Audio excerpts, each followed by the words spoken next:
প্রথম কথা হচ্ছে শওকত মোল্লাদের মতো চুনোপটি নেতার কথা আমি পাত্তা দিই না।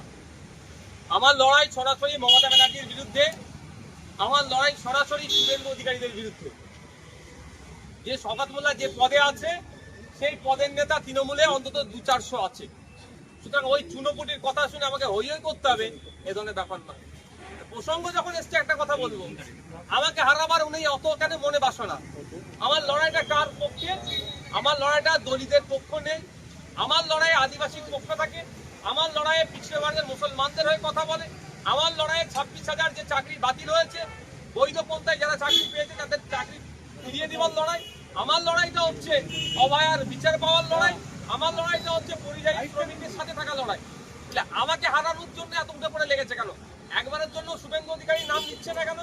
যে শুভেন্দু অধিকারী রাত দিন হিন্দু মুসলমানের মধ্যে বিভেদ তৈরি হয়ে যাবে এ কথা বলে বেড়াচ্ছে, তাকে হারাবার চিন্তা ভাবনা নিচ্ছে না কেন বা বলছে না কেন? তারপরেও বলছি, কে হারবে কে জিতবে সময় কথা বলবে। 2026 সালের পরে তৃণমূল দলটা থাকবে নাকি সেটা এখন দেখার বিষয়।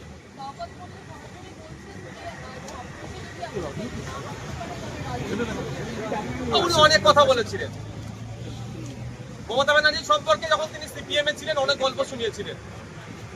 বাস্তবের সাথে কি হচ্ছে? আর ওনার যে চ্যালেঞ্জ, আমি মমতা ব্যানার্জির সাথে আমার চ্যালেঞ্জ, চুনোপুটিদের কথা আমি পাত্তা দিই না।